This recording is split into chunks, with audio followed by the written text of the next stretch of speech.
Lügen haben kurze Beine und enorm hohe Klickzahlen. Gerade in den digitalen Medien hat sich eine ganze Industrie der gezielten Manipulation gebildet. Der Philosoph Vincent F. Hendricks leitet an der Universität Copenhagen das weltweit einzige Institut für Bubble Studies und erforscht Filterblasen ebenso wie Fake News. Heute erfahren wir, warum solche Phänomene unsere Demokratie bedrohen und was wir ganz konkret dagegen tun können. Herzlich willkommen, Professor Hendricks. Thank you for having me. Herr Hendricks, was war denn die Fake News, über die Sie sich diese Woche am meisten geärgert haben, und wie haben Sie davon erfahren? Well, let's see. Now we're in philosophy Sternstunde anyway, so let's stay a little bit in philosophy. Now, Donald Trump's continuous going back and forth with the facts and the news. So when the news are with him, he'll trust them. And if there's against them, it's fake news. Mm-hmm. So the entire idea that ever so often you can sort of enforce a reflection principle. So if the facts are with you, you'll take them. If they're against you, they're fake news, yes?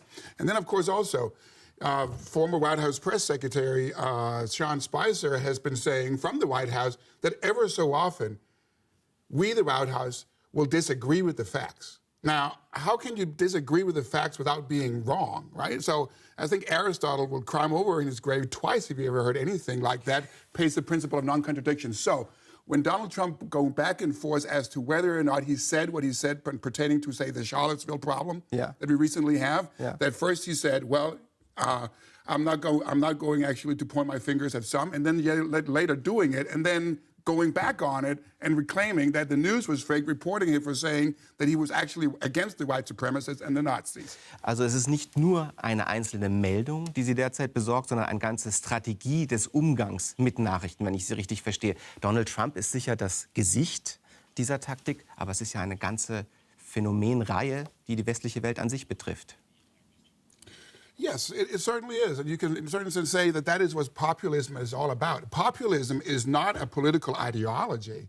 Populism is a strategy for which you could have either left or right populism. So you could say Le Pen is right populism, Trump is right populism, is right side populism. But then again, Hugo Chavez was left populism. So it's not as much as an ideology as it is a strategy by which you claim a certain very clear person or group against you. So it's them versus us, whether us is Brussels, Washington, the Rust Belt, the poor, the rich, and so forth and so far. And the reason why that is why that works really well is that there's only one reason for my problem, and you can point to them as the problem. And then you have a very clear narrative pertaining to us versus them. And that's what populism really is all about. Es gibt also eine Verbindung, wenn ich Sie richtig verstehe, zwischen Fake News und Populismus. Da werden wir noch drauf eingehen. Die eine Sache aber scheint doch klar zu sein. Fake News, wenn wir darüber sprechen, gibt es, glaube ich, zwei Schulen. Die eine, können wir sagen, ist die zynische Schule. Und die sagt, Fake News ist überhaupt nichts Neues. Das gab es schon immer. Das ist das Klima unserer Meinungsbildung. Darüber müssen wir gar nicht so besorgt sein. Die andere, nennen wir sie mal die alarmistische Schule, sagt, es ist ganz etwas anderes unter digitalen Bedingungen. Man kann das mit nichts vergleichen, was wir früher haben. Welcher Schule gehören Sie an? Well, I'm probably in the camp in which fake news is nothing new. I mean, it's been around as long probably as we have been human. It certainly has been around as long as we have had papers and that we have had the news. Now, the problem with fake news is not that it is new, by the way in which it's being put together now. So fake news is usually not just false information. It's true and falsity mixed together as a compound and then put into circulation in such a way that it will usually hit the base that you want to hit them, either for or against on one hand, and yet on the other hand, it's usually so noisy and it makes so much noise and is so spectacular that even the mainstream media cannot resist to take it up and put it in circulation as well. And why? Well, because the primary asset online and the primary asset in the information age is attention. That is the number one asset. And the way in which you actually allocate people's attention. And Herbert Simon, Nobel Prize laureate in 1971, said that if you have a lot of information, you have scarcity in something else. And what do you have scarcity in? In attention. There's only 24 hours in a day. So you have an exponential rise in information on one hand, but you're still locked down to a certain amount of attention that you can allocate. And you allocate that by information. What sort of information that people want us to consume. And fake news, has the very fortunate sort of dynamics that it really enforces to be very loud and very noisy and then being put into circulation and widely read. So the information age has actually amplified fake news phenomena, which has been around for as long as we've been human beings. Okay, also es gibt eine Mischung zwischen ökonomischen Faktoren, wo wir sagen können, Aufmerksamkeit ist die Ware, mit der eigentlich gehandelt wird.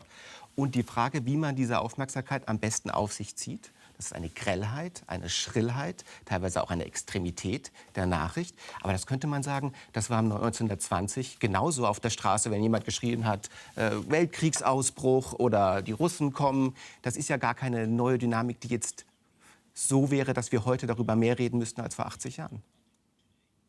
Well, we talk about it more today for the very reason that it actually, apparently, it seems like, is proliferating in ways globally, using social media and other outfits and outlets to actually get these stories into circulation. And so from that perspective, all of a sudden it has a reach and it has a speed that we haven't seen before. Mm-hmm. And it's reach and speed that makes the difference here as to why it is so widely discussed these days. And also, realize this, there's money in it, you know? I mean, insofar as to say there were studies done pertaining to the U.S. elections, that a lot of the fake stories that came out there came from Macedonia. And some young gentlemen were actually producing these fake news. And I realized this, they were making $347 a month. They started up 2 fake news sites and they elevated their income to $16,000 a month. And why? Well, basically because they sell to the advertisers, they sell the attention of the listeners. So one thing that one should realize very carefully in the information age, and when you use social media, etc., if you think that you as a user, that you are really sort of the client, then think again. You're not the customer since you're not paying for it. The ones who are paying for it are the customers. So basically, look at it from this perspective. The social media outlets, what they're really doing is that they're allocating people's attention by information, and then they are selling the information, they are selling the attention to the advertisers. So every user online is not a customer, they're the product. Das ist sicher eine ganz wichtige Erkenntnis überhaupt über die Funktionsweise des Internets, dass wenn immer etwas umsonst ist, wie soziale Netzwerke, ist man nicht eigentlich derjenige, der das nutzt, sondern man ist auch oder vorrangig auch der Benutzte, wenn ich Sie richtig verstanden habe. Philosophen sind ja auch Begriffsschärfer. Versuchen wir doch noch mal einzugrenzen, was Fake News sind. Wenn ich jetzt zum Beispiel sage, die Sternstunden Philosophie sind das weltweit populärste Philosophieformat, dann ist das vielleicht richtig oder falsch. Ich weiß es gar nicht. Ist das schon Fake News? Sind Flunkereien oder scherzhafte Übertreibungen Fake News? Oder gibt es da eine definitorische Bestimmung, die sagen, das macht Fake News zu Fake News? Okay. We just wrote a book called Fake News. And in that book, we granulate different, statements as to whether or not they qualify as fake news. So in the top bar, zone 1, are the verified facts that could be used by declarative sentences to claim, right? Wir sitzen jetzt hier, heute in Zürich. Das ist ein Fakt. Here's a glass of water, you're wearing glasses, etc. Now, those are verified facts. And right below those, you could have framed facts, or if you wish, doctored statements. They're not necessarily just untrue, they might be framed. So what do you want? Do you want 90% employment or 10% unemployment? That comes out as, in the end, the same deal. Das geht über Selektion, wie man die Dinge präsentiert. Selection of how you present things. You can cherry pick the facts, and you can also leave out certain facts and only take the ones who are in favor, etc. And then you have the rumors on the third, and so the rumors could be true or false. And then you have, excuse my friend, Harry Frankfurt's bullshit, which is basically intentionally made to be sort of disregarding true and falsity. Then you have lies, which are just basically false. And then you have fake news as the bottom part. Now, fake news is usually a mixture product, but it's being presented to simulate a real, actual news story. And that makes them very toxic because it's not like they're necessarily just false, but they are basically a simulated reality or an alternate reality, if you wish, or claiming such. And that makes them much harder to debunk because the usual criteria for debunking claims is very different. verstehen. And even also, if you come at it from the philosophy side, that is really toxic, right? Because Das sind parasitäre Systeme, die eigentlich aufsetzen auf wahren Nachrichten und sich so geben, verkleiden und dann eine Mischzone gründen. Wie das genau funktioniert, das können wir uns jetzt in einem kleinen Einspieler mal am konkreten Beispiel ansehen. Ein Junge im syrischen Bürgerkrieg, tödlich getroffen von Heckenschützen. Doch nein, er lebt. Er rettet sogar noch ein verängstigtes Mädchen und wird so zum Helden.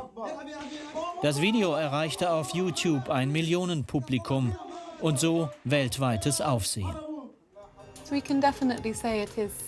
Es ist definitiv in Syrien aufgenommen, vermutlich an der Bürgerkriegsfront.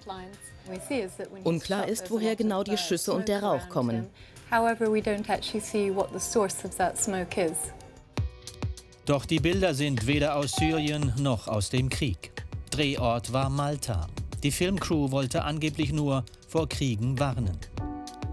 Was ist echt, was inszeniert? Auch bei Videos der Terrormiliz Islamischer Staat hegen Fachleute Zweifel. Wir können ausschließen, dass diese beiden Männer während dieses Videos tatsächlich ermordet worden sind. Ging die Costa Concordia wirklich so unter? Wie kommt man falschen Fotos auf die Spur? Das Mädchen ist nicht aus der Ukraine, sondern aus Australien. Was tun mit Leserkommentaren, die sich haargenau gleichen? Und was mit Verschwörungstheorien, ob über Charlie Hebdo oder darüber, dass der Islamische Staat angeblich von Amerika gesteuert wird? Herr Hendricks, wir haben jetzt auch gesehen an diesen Beispielen, dass das moralisch oder politisch gar nicht so leicht zu verorten ist. Es gibt gute Fake News oder moralisch gut intentionierte Fake News und schlechte. Das heißt, Fake News an sich ist noch gar kein Term, den man politisch verorten kann. no, not really. I mean, but I guess the point is really to say that we are transcending the usual criteria by which we assess statements. Yes. Mm-hmm. So when it comes to scientific statements, they are either considered true or false, depending on whether or not you can find a methodology that will take them to be either true or false. But here we are sort of transcending it because fake news is to usually have also a different set of success criteria. And those success criteria are to convince people of something, either a political point of view, a moral standing, a religious inclination, take your favorite pick. And so it's not, you're combining, you're sort of taking the naturalistic fallacy and not making it a fallacy, right? You're basically taking it as, you can say, this is such and so, but it's got to be such and so, and then I'll doctor it to be such and so. And that's basically what you have with fake news, is that you're transcending the divide that we usually operate within philosophy, at least a lot do. Oder im Common Sense auch, natürlich. Or in common sense, namely that there's something, the ways things are, and then there are the ways things should be. And fake news can actually blur the line between is and ought. Dieses Fake News-Phänomen hat ja auch technische Voraussetzungen und es hat sehr viel damit zu tun, wir haben das gesehen im Film, dass man mittlerweile mit Bildern, die die dominante Form unserer Wirklichkeitserschließung medial sind, eben alles machen kann. Das heißt, es öffnet sich ein Raum der Simulation, der gar nicht so leicht zu unterscheiden ist. Ist das eigentlich so, dass wir auf einem Weg in ein Zeitalter der Skepsis sind, in dem wir Wirklichkeit von Fälschung aufgrund der technischen Voraussetzungen gar nicht mehr unterscheiden können? Yes, in a certain sense, we are getting closer to what we had of the ancient skepticism of Carneades and Achilles taking over Plato's academy, so to speak. Namely, that what you can do with film and we can do with footage, etc., basically tends to get to a problem of the underdetermination thesis, right? So that basically means that there is no clear boundary between what is and what is not, or the way rather that we can detect whether we are brain in a vat or not, so to speak. Verfahren, das festzustellen, fehlen mittlerweile, ja?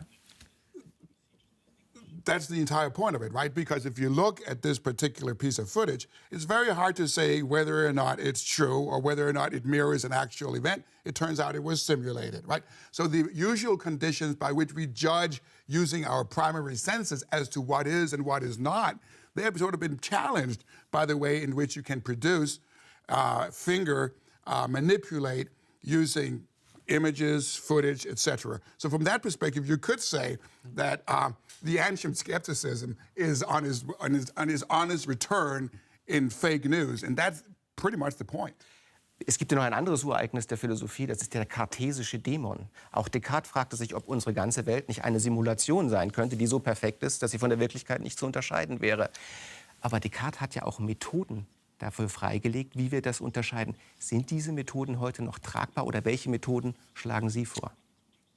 Yeah, that's a very, very good question. So look, if you take Carneades Nucleus, you take Descartes, you take Hume's Hidden Springs of Nature, you take Putnam's Brains and Vats. Das sind alles Philosophen, die sich mit Skeptizismus auseinandergesetzt haben. All philosophers dealing with skepticism one way or the other, but they are based on what's called global underdetermination, which basically means that whatever sense perceptions you get, you cannot distinguish between them being simulated and them being real. That's the entire point. And the structure, it's basically based on the same sort of structure.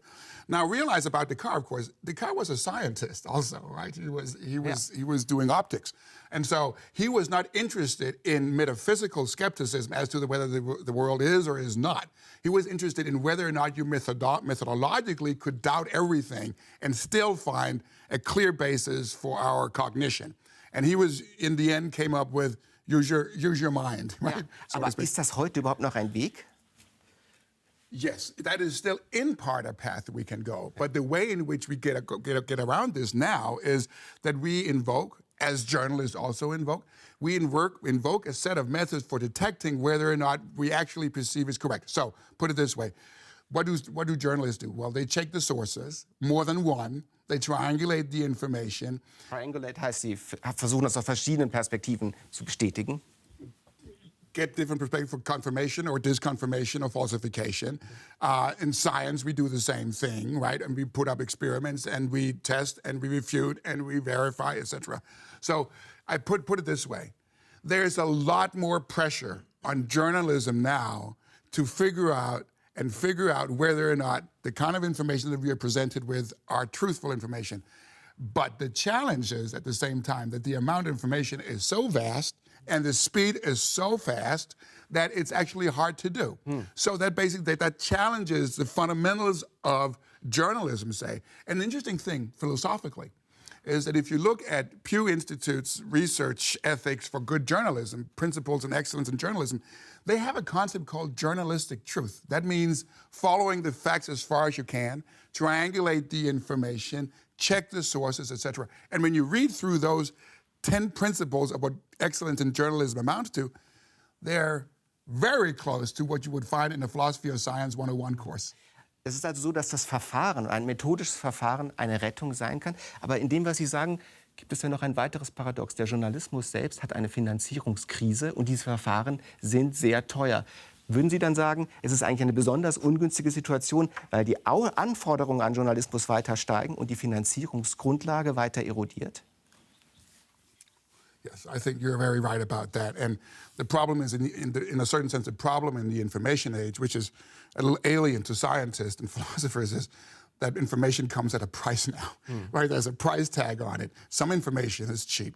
Some information is extremely expensive. Now, the information that you get out of science is usually extremely expensive because you have to check. You got to use your methodology. You got to check your sources. You got to be epistemologically well-versed, et cetera, et cetera. Whereas the same goes actually in journalism. So good journalistic products or good science reports, they are comparatively very expensive as to, say, fake news that you just produce and put in circulation.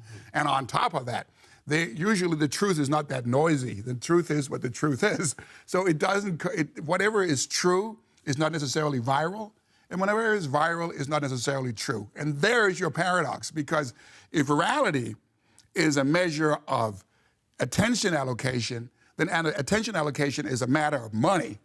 And then all of a sudden, information comes at a price where it may be opportune for you to put information in circulation, which is not checked, but allocates a lot of attention, whereas the truth takes a longer time to produce, and it might not even get that kind of attention. Also es könnte sein, dass die Wahrheit sich nicht auszahlt, ökonomisch, wenn ich Sie richtig verstehe, auf einer Finanzierungsgrundlage.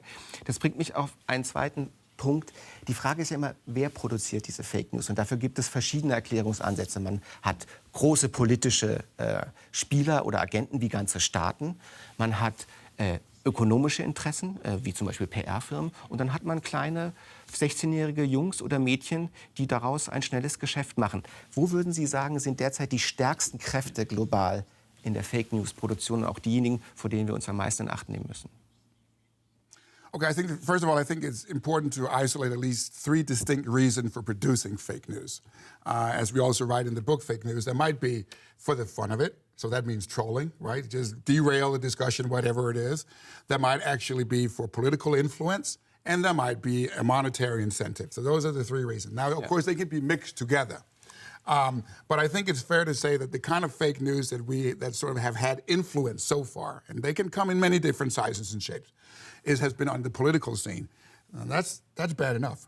So in 2013, 14, 15, 16, and 17, World Economic Forum have been out to say that misinformation on the web is now to be considered a global challenge, on par with global health, long-term investment, migration, climate, etc. That's where we're at. And so basically, why do we have to consider misinformation as a global challenge? Because, as they say, it is a challenge to global governance. That means to democracies as we know them in the Western Hemisphere and elsewhere on the globe. And so to speak of it from that perspective, you can say that these fake news come from a lot of different places. And there might be a lot of different incentives, but they are toxic and poisonous for democracies in the long run, because in the long run, you can end up with what's called a post-factual democracy. And a post-factual democracy, or a democracy in a post-factual state, is a democracy in which opportune narratives based on wrongful information becomes the basis for legislation, debate, and also political interaction. And that's a dangerous situation. 2 Fragen. Glauben Sie, dass wir schon an diesem Punkt sind? Und zweitens, ist es denn wirklich so, dass eine Demokratie nur auf Fakten beruhen kann? Oder muss sie nicht in gleicher Weise auch auf Fiktionen und Träumen beruhen? Und dass die Faktenbasiertheit von der Demokratie vielleicht gar nicht so stark ist, wie Sie behaupten? Yeah, well, I think that's a very, very good question. In the fake news book, we take post-factual democracy to be in one end of the scale. And on the other end of the scale, you have what you could call a technocracy, where everything is based on facts. Now, we are not claiming that there was a golden age once where journalists and citizens and scientists and politicians were speaking the truth and nothing but the truth. That was probably never there. So basically look at these two as limit points on a scale where, depending on zeitgeist, depending on a financial situation in society, you're sliding back and forth on this scale. And right now we are sliding towards something which looks a little like a post-factual state. But that could be returned also by means of science, journalism, etc. So a democracy is, of course, one part facts and one part ideology or vision or whatever you want to call it. And those 2 compounds mixed together make for an operating democracy. But what we do know about it, and what we have been knowing about it since the age of enlightenment, is where our principles of, say, democracy comes from, is based on that that information will make us the wiser in terms of decision making. And in the age of information, unfortunately, it is not necessarily so that if you pop people more information, they make better decisions. And Kant, Rousseau, and the rest of the Enlightenment philosophers would have a really hard time with this, because they might have dreamt themselves back to the dark Middle Ages that they were actually trying to get out of by invoking knowledge and information. Das ist natürlich sehr interessant, was Sie sagen, weil Sie sagen, das, was die Aufklärung eigentlich produzieren wollte, Meinungsfreiheit, Information, schlägt jetzt gleichsam zurück und wird unkontrollierbar. Eine Frage, die mich interessiert: Es ist so viel Energie in dem, was Sie sagen. Es ist auch so viel Agenda.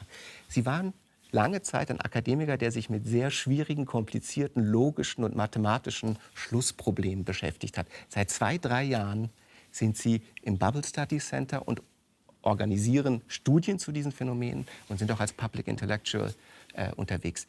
Ist das für Sie selbst ein Weckruf für die Philosophie, dass man sagt, jetzt können wir nicht länger schweigen, wir müssen an dieses Problem ran? Well, look, I have a 17-year-old son, okay? Now, I could have just continued to do my convergence theorems in dynamic epistemic logic and formal learning theory for the rest of my days. But my son came to me some years ago when I received the Danish Elite Research Prize, and he asked me the following question, 2 questions actually. He said, Pop, I have to know one thing. What is it that you do? That's a good question. But the second question was even better. And why is it important? And why is it important? Und da konnten Sie das damals nicht erklären und können ihm das jetzt besser erklären? Well, in a much better way than I used to be able to, because basically I like to hand over to the next generation a world which is in a better shape than the one that I received from my parents. That's called progress. And right now, I think that's a little hard to see. So what I'm trying to do is to use the methods of science, like based on the idea that we received the money from the Carlsberg Foundation to start the Center for Information and Bubble Studies. And the chairman of the Carlsberg Foundation, Flemming Bissenbacher, said when we received the funding, he said, the Center for Information and Bubble Studies was a pivotal example of scientific social responsibility. Now, SSR. So you have corporate social responsibility there. You could also talk about scientific social responsibility. And the basic idea is that we use science to engage in the global challenges that this world faces, for this place to be a better place, also based on science. So it's not to say that we never did, but that this agenda, it's much more prevalent now, it's much more present now, given the fact that truth is a little bit challenged. Was ist der Beitrag oder worin besteht der Beitrag? Man könnte ja sagen, das sollten Soziologen machen, das sollten Datenanalysten machen. Was ist der Beitrag der Philosophie in spezieller Weise, den er leisten kann? Und haben Sie das Gefühl, dass die Philosophen überhaupt begriffen haben, dass sie diesen Beitrag leisten müssen? Oh, I shouldn't extrapolate as to what every philosopher should think or do. I'm just saying that, of course, philosophy to me, I'm basically a logician. So here's a toolbox full of logic, okay? Now, logic is basically about principles of information processing, sometimes good and sometimes bad, and what are the structure and the dynamics of the way in which we process information. That is, in a certain sense, what logic is all about. Now, let's take those tools and look at real-life phenomena from fake news on one end to informational cascade and bystander effects on the other, to figure out what are the nuts and bolts of these problems from an information-based perspective, and then see, are there preventive measures that we can do on these once we have the mathematical models in place. Also Therapie sozusagen. Also wie ein Arzt, der eine Krankheit behandelt. Yeah, in a certain sense, yes. And let me give you an interesting example of that. Now, there's something called pluralistic ignorance. That's a phenomenon that you find in social psychology. And it's basically the idea that you don't believe something, but you wrongfully believe that your peers believe the opposite of what you believe. And what you can get out of that is that you collectively subscribe to norms that you privately reject. So it's sort of a majority mistake. Now, those have been found in everything from risk behavior in children and young people as to drinking habits or partying habits. But it also goes, and we just did a big study of this, when it comes to cyberbullying. So we asked 1,500 young people age 15 as to their own attitudes towards cyberbullying and what they thought that their peers thought. And here it comes. They didn't like it themselves. The majority didn't find cyberbullying acceptable. But they wrongfully believed that their classmates, and especially their friends, were much more positively inclined towards it than they were themselves. Now, that has been known for a while when it comes to other risk behaviors like drinking, etc. Yeah. But now it's also been demonstrated to be the case when it comes to cyberbullying. Now, the question is what to do about it. Well, one thing you could do would be take your paternalistic finger and say you can't drink on the weekends or you can't cyberbully. But do das nicht, ja. Do that nicht. Yeah. Don't do that. That doesn't work. But there were studies in the U.S. that have been demonstrating that if you do an experiment where you give people one group the paternalistic finger, don't do it. The second group, the control group, don't do anything, and the third group, you will explain them the nuts and bolts of pluralistic ignorance. Then that in and by itself, understanding what the phenomena is all about, may actually be a preventive measure for them to do it again. That gives you a very good argument as to why you want to study these things, because the very idea of understanding, isolating the nuts and bolts of these problems can actually be preventive. The same goes for fake news and other things. Darf ich da kurz einhaken? Weil es ist ja eine Sache, die man sich so nicht überlegt. Es ist unsere Glauben und das, was wir glauben, Meinung haben, ist nicht nur in Auseinandersetzung mit der Realität, sondern wird ganz stark davon beeinflusst, was wir glauben, dass andere Leute glauben. Und dafür haben wir jetzt ein kleines Beispiel, wie das insbesondere in digitalen Systemen und Netzwerken funktioniert, wie dieser Effekt funktioniert. Der Mechanismus am Beispiel eines Klimaskeptikers. Was seine Meinung widerlegt, blendet er tendenziell aus. Was ihn bestätigt, nimmt er stärker wahr. So wird seine Überzeugung immer noch stärker. Der Confirmation Bias, so heißt dieser Mechanismus, ist eine psychologische Bestätigungsfalle, die allen Menschen droht. Im Internet wird dieser psychologische Effekt verstärkt. Firmen wie Facebook und Google merken, was uns interessiert und gefällt. Und sie geben uns mehr davon. Der Klimaskeptiker sieht immer mehr Nachrichten, die seiner Überzeugung entsprechen. Andere Argumente dringen kaum noch durch. Eine Filterblase entsteht. Ein Raum, in dem wir immer nur die gleichen Stimmen hören. Denn was uns in unserer Ansicht bestärkt, teilen wir mit Freunden und Gleichgesinnten. So entsteht ein Kreislauf der Bestätigung.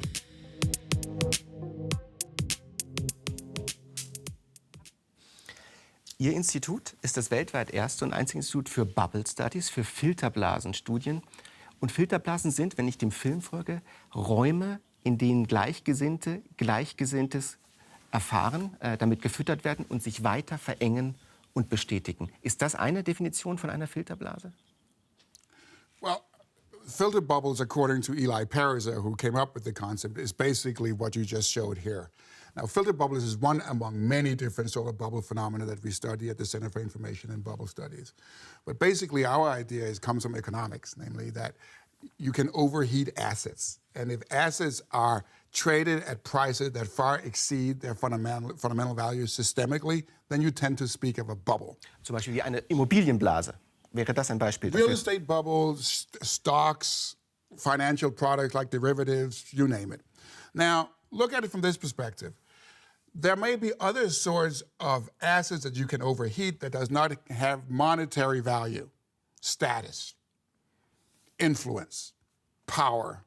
You can even speak of science bubbles, where certain fields are getting a lot of financial or a lot of attention, and a lot of others do not.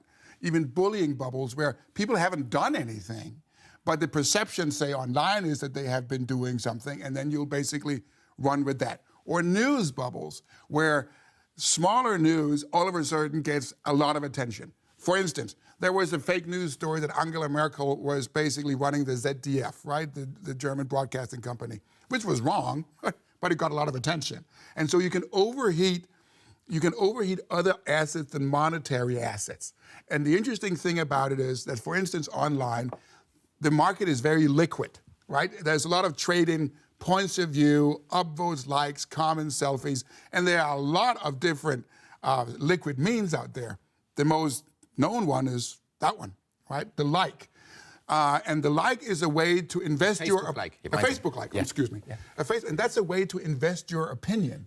But if you can invest your opinion, and I'm not as enlightened as you are, but I sort of like Wolfram, so I think he might just be right. Instead of checking myself, I'm going to like what you like, because we are on par, or we have share the same point of view as you do. And then all of a sudden, we have the situation in which everybody goes left, even though the right idea is to go right. And then you can reinforce echo chambers, polarization, and you also have cognitive dissonance, right? So we tend to, if we find information that does not agree with us, we tend to ignore it. Ich habe mal ein Beispiel für eine Information, vielleicht die Sie nicht ignorieren, aber die man doch erwägen könnte. 0,1% des Traffics im Internet gehen über politische Inhalte, 10% gehen über Pornografie. Ist Fake News als Thema in den Nachrichten vielleicht selbst ein Filterphänomen, ein Blasenphänomen? Nehmen wir das nicht vielleicht zu wichtig? We don't know yet. I think it's fair to say. You're absolutely right that 0.01% of the traffic online, according to a study done in 2009, was allocated to political discussion. 10% of all traffic online refers to porn. So that's by far the biggest outlet for online information. Now, of course, fake news is basically blossoming now. Or has been blossoming for Sie haben so darüber while. ein Buch geschrieben, es gibt sehr viele Sendungen darüber, ein Riesenthema. Absolutely, and it is a big topic. And why? Because, again, as World Economic Forum said, it may be considered now a global challenge. Now, the web is very adaptive, and it's also organic. And that means that it's a little hard to sort of project what kind of influence it may have or whether or not it's just a bypassing phenomena. But I think it's fair to say that truth has been a pretty good companion for us so far. We wouldn't be sitting here having this discussion if it wasn't because there was something called true or false. You couldn't even do the cameras that we're using as we are. So if they were based on fake news, they probably wouldn't work. So the truth has actually been helpful to us so far, and it's probably going to continue like that. But look, it's only Facebook is from 2004, okay? So now we're in 17. Well, that's 13 years experience that we have with this kind of platform with 2 billion products. We have a very, very limited and extremely limited experience with the information age. We are all part of this socio-technical experiment. And on top of that, you and me, when we sit here at this table, half of what we are saying is not what comes out of my mouth or yours. It's me reading you and you reading me. You're not. Good. You buy that premise. I continue from here. I give you a like and you continue. Just to say that we are establishing here, by looking into each other's eyes, we're establishing what we consider to be common knowledge and what is not. And that's the way that dialogue works, that we sort of stem off each other, the way in which, or adjust to each other continuously. We are reading each other. 13 years ago, you get a platform to simulate this kind of dialogue where we have to talk like this. Now, I can't see you anymore, so neither can the viewers, or the viewers can't see me, just to say, am I being honest about what I'm saying? And as soon as I do like this, you see? So there is a lot of reading each other off all the time, and those conditions have a hard time online. That means that the possibility of mistakes is just greater. Es gibt eine These, und das gefällt mir sehr, was Sie sagen, weil das sehr interessant ist.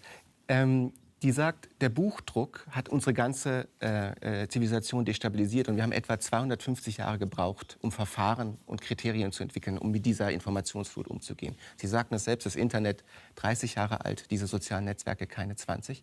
Haben wir weitere 250 Jahre? Weil man könnte ja sagen, wenn wir uns nicht selbst sehr stark, sehr schnell erziehen, dann verlieren wir die Grundlagen unserer modernen Gesellschaft. Well, that is definitely a fact, that if we do not educate ourselves, we might be in very, very grave trouble.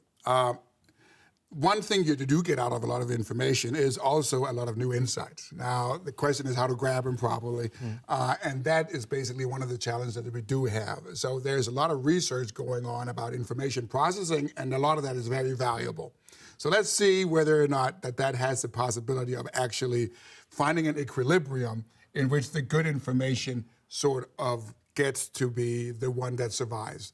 Because that's not the case right now. One of the interesting things that we've been looking at the Center for Information and Public Studies is that if you look at the financial markets during the zeros, right, that they were, especially in the US, highly unregulated.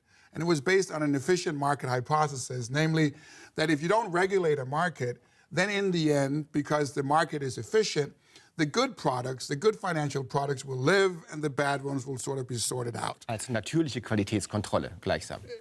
Natural quality control by an efficient market.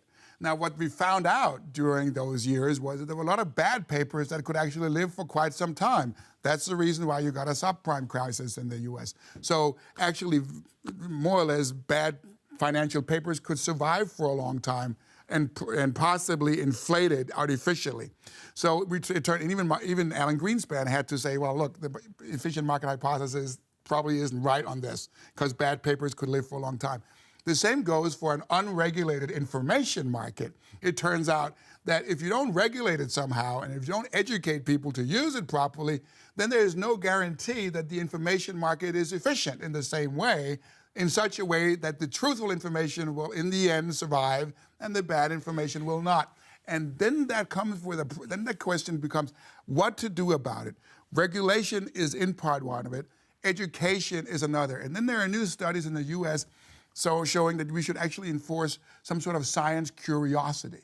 So when we get a piece of information, let's not worry about whether or not we agree or not, but let's worry about where did it come from?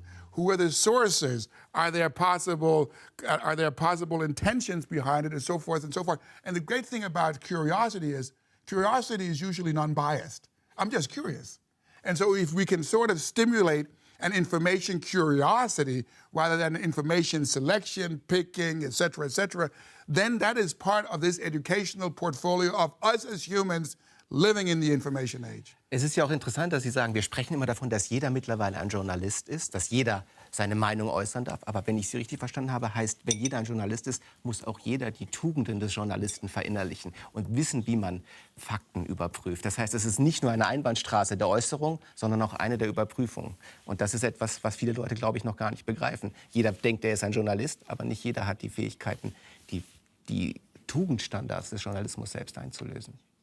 No, and I think that's absolutely true. I think it's fair to say that everybody who has a profile online somehow is in a certain sense a reporter. That's what Facebook is also making their money on. You are reporting from about your friends, about what you're experiencing, et cetera, but you are not a regulated trader. Although, of course, when you sign onto Facebook or Instagram or whatever, you're actually also signing on to the community standards that they have, which means that you can't bully other people, you can't intentionally say false things, etc. Well, I think actually you can do that. I don't think there's a rule against that. But there are certain community standards by which you should abide if you want to use their platform. But people just tick it off and then they go on to their site and they don't think about it. But in a certain sense, what they're trying to say here is we are trying to regulate our products, i.e. our journalists. And now everybody can call themselves a journalist online, but it's a very unfair information market because if everybody is a journalist, then some journalists are more regulated than others. Wolfram can't say whatever he wants on SRF, no? So you're regulated by measures of what good journalism is and even by probably a responsibility towards the media as to what they can put out. Yeah. So you are up fighting against desperados who have no such regulations, and if they have no such regulation, they can put into circulation information that is probably going to be more widely written, seen, and heard than philosophy Sternstunde, all due respect, but does not have the same kind of impact. Das wäre wie wenn die jetzt alle behaupten, ich bin Wissenschaftler, ich habe ein Experiment gemacht und ich kann schneller als Lichtgeschwindigkeit fliegen, dann bin ich nicht an die Standards dieser Community gebunden, aber ich habe viel Aufmerksamkeit, weil es eine große These ist. Eine Sache ist ja interessant. Sie sagten, es gibt die Idee, dass der Markt sich selbst reguliert. Das ist im Geldwert so, das ist in der Information so. Und es gibt natürlich viele Menschen, die für freie Rede, für Free Speech argumentieren, die sagen, die öffentlichen Medien sind selbst eine Filterblase, weil sie nämlich regulieren. Meine Frage an Sie, ist Filterblase ein normatives Konzept? Gibt es auch gute Blasen, die wir unterstützen sollten? That's a very good question. Right now, we are the Center for Information Studies is 2 years old, so we don't have every answer yet. So far, we've been looking at the nuts and bolts of various bubble phenomena. But you could imagine that there are certain benign bubbles, or you could talk about benign attention allocation. So again, the UN 20 goals, right, or the World Economic Forum's grand challenges of the world, there might not be anything wrong in sort of overstimulating attention on climate, migration, health, et cetera, for this place to be a better place to be for us humans to share. So from that perspective, if we have uniform goals, then maybe sometimes it might be a good idea to allocate more attention to those goals and then get people to do the right thing for themselves and for the rest of the world. Was ist Ihre Intuition als Philosoph? Sollten wir solche künstlich geschaffenen, wohlmeinenden Blasen unterstützen? Oder sollten wir hart sein und sagen, nein, es geht nur um die Wahrheit, es geht nicht um die Effekte? Oh, that's a profound question. Dafür sind wir ja hier. Look, Steven Weinberg, who is a Nobel Prize taker in physics, said it very nicely once. It's like we are all sort of realists. We're all sort of sniffing for the truth. That if you're not sniffing for that fixed point, there's nothing really to sniff for.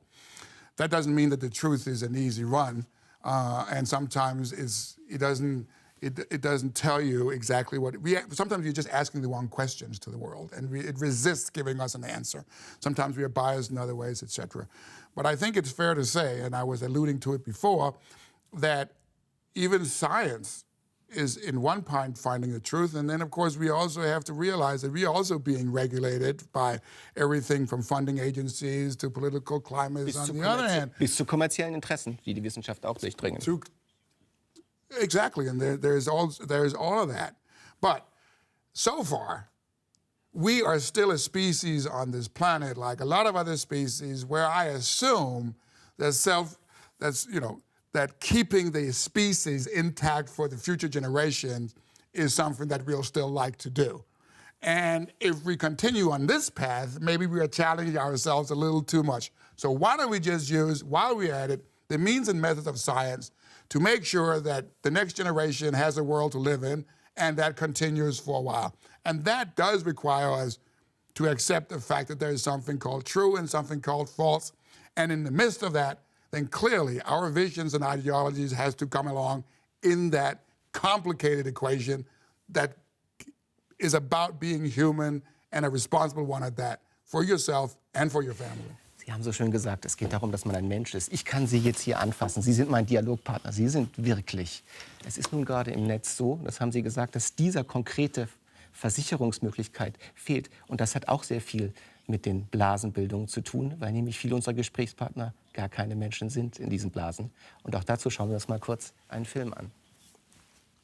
So funktioniert's. Ist ein Social Bot auf einen bestimmten Hashtag programmiert, zum Beispiel Wahlen, findet er einschlägige Beiträge, teils auch Fake News, liked diese und teilt diese. Dazu kann er vorgefertigte Nachrichten beliebig oft und rund um die Uhr posten. Dabei kommt der Bot meist nicht einzeln, sondern tausendfach zum Einsatz. Durch solche Bot-Armeen bekommen einzelne Posts innerhalb Sekunden unzählige Likes. Und weil solche scheinbar beliebten Beiträge bevorzugt angezeigt werden, kann das die Stimmung verändern und eine Debatte verfälschen. Social Bots mischten nachweislich bei den letzten großen Abstimmungen mit, vor allem bei den US-Wahlen letzten Herbst. Während der TV-Duelle stammte laut Oxford University jeder 4. Tweet für Clinton von einem Bot, für Trump gar jeder 3. Also wir können sehen, wenn andere Menschen glauben, dass sie eine Meinung haben, dann beeinflusst uns das. Das sind keine Menschen, die etwas glauben. Meine ganz wohlmeinende Anti-Blasen-Frage wäre, es werden Landminen geächtet, es werden gewisse Medikamente geächtet. Warum sagt man nicht einfach, wir ächten Social Bots? Well, look, social bots is basically a algorithmic possibility that you can enforce, that you can invoke. It's a possibility of building these computer programs that will do accordingly. Now, what they're intended to do is to basically influence public opinion. And that's, of course, because that, and from a philosophical perspective, that's sort of interesting, because if you look at epistemology at large, epistemologists have been very, for the past centuries, been very concerned about the individual and what the individual can know or believe, etc. Now, what we get now is, basically in many ways from social psychology, is that if we cannot find more information on our own, what do we tend to do? Well, we tend to look at what our immediate epistemic environment is believing about such and so, and we adopt that. That's called social proof. There might be something very reasonable to that, because sometimes you tap into other people's experiences and you get the wiser by the wisdom of crowds. But, right? When you get bots involved in this, then it's a whole other situation, because they are basically just programs that will put out a fingerprint where you can't distinguish, are we talking about a human fingerprint or are we talking about a bot fingerprint?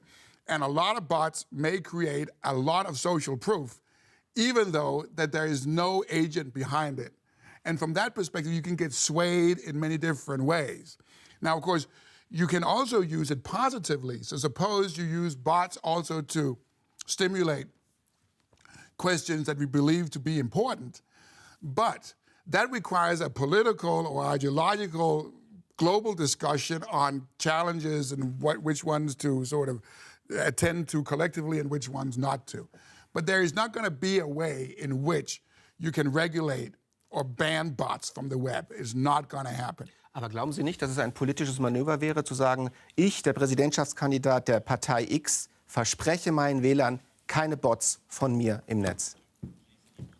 Sure, the parties can do so, but what about the party soldiers who are not part of the party but believe in what they're saying is right or whatever? It's just to say that any party can say so, and they can probably enforce it along their core voters. But there might be a lot of other interest involved in that transcends political ideology, et cetera, et cetera. So I think that's probably going to be a little hard.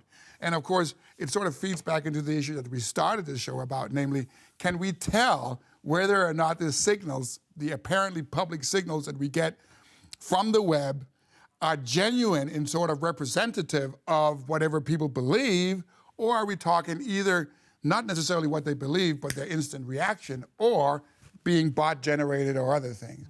And that is one of the big challenges of living in the information age, that it's hard for us to distinguish what the actual opinion of the ones who are operating online is. First of all, are they being genuine about what they think? And on the other hand, are they really there? Or are we talking bot behavior, et cetera?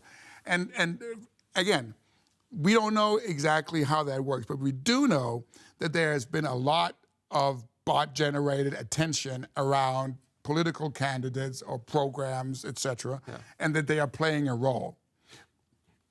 The question is, do we know, is there a way of regulating our way out of it? And I find chances to be slim. Okay. Es gibt ja einen schönen Satz von Immanuel Kant, was Aufklärung ist. Es ist der Ausgang aus einer selbstverschuldeten Unmündigkeit. Wir versuchen das hier. Was sind denn, Sie sprachen von Ihrem Sohn, die 3 Sachen, die Sie ihm als Netzsurfer sagen, die 3 konkreten Tipps, die Sie allen vielleicht weitergeben wollen. So wird Mündigkeit gefördert.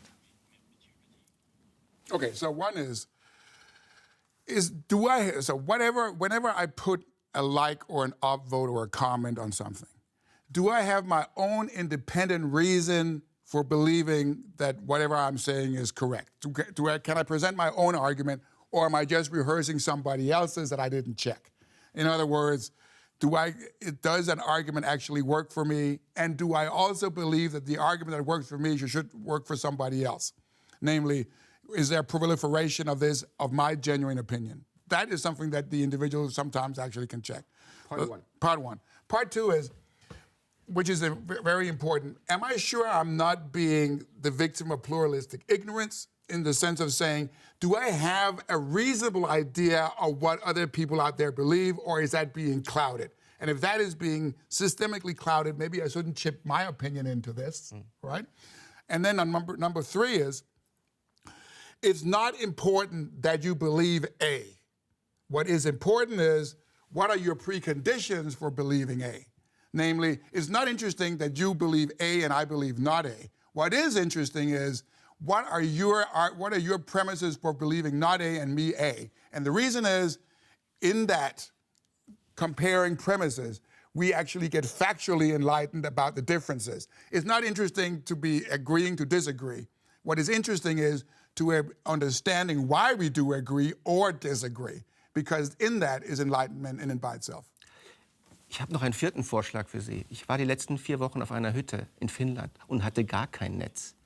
Ist das nicht auch eine Option? Nummer 4, bleibt vom Netz weg. Sure, get unplugged for a while, and get unplugged. And the reason is, we can only allocate that much attention. Look, take any dinner arrangement with your friends. If one of them is sitting down there looking at their phone, it'll basically poison the entire thing. And so what I'm trying to say here is, it might actually be conducive for interpersonal relations just to sit and talk. Okay. Ich habe für Sie noch eine Blase, über die ich gerne mit Ihnen sprechen würde. Die Mutter aller Blasen. Die sieht so aus. Was fällt Ihnen zu dieser Blase ein? That is the most benign and most complicated bubble that we have had so far. And you know what? We can't escape it. Aber es ist auch eine Blase, die nur das reinlässt, was sie soll. Es ist eine Abschottung und sie ist sehr, sehr angenehm. Yeah, it's very pleasant. But then again, of course, this particular bubble is going to last for 9 months. And then you're going to see the world, and the world is going to give you impressions that are very, very different from that. Now, make sure that whatever is in the bubble is adaptive enough to actually being able to handle these kind of impressions that it will get. And so far, we have been doing okay. But realize this, we have been humans for 250,000 years. That's it. The world is billions of years old. So from that perspective, we are just a comma here. And what we call the Enlightenment period is not even a comma. You're just starting to draw a little bit of a part of an alphabet or a part of a letter. And so just to say this, that we have been around for a very, very short time, And if we want to insist that we're going to be around for a longer time, then we got to make sure that the information that we transmit between us is more or less truthful, or at least adapt or attempt to be so, because otherwise we get derailed. And why be stupid if you don't have to be? Also ich nehme den Imperativ mit raus aus der Blase, sucht die Widerstände, sucht die Wahrheit. Das ist das, was wir alle tun müssen, sonst wären wir ja gar nicht hier. Und ich danke Ihnen, dass Sie uns heute die ersten Schritte dazu gezeigt haben. Vielen Dank, Vincent Hendricks. Nächste Woche ist wieder Zeit für den philosophischen Stammtisch. Barbara Bleisch nimmt mit ihren Gästen das aktuelle Zeitgeschehen unter die philosophische Lupe. Wir dürfen gespannt sein. Und jetzt gleich nimmt uns die Sternstunde Musik mit an das Festival Alpentöne, das Ende August in Altdorf stattfand und in einer Mischung aus urchigen und innovativen Klängen die Festivalbesucher verzauberte. Also bleiben Sie dran und einen schönen Sonntag in oder außerhalb der Blase. Wiedersehen.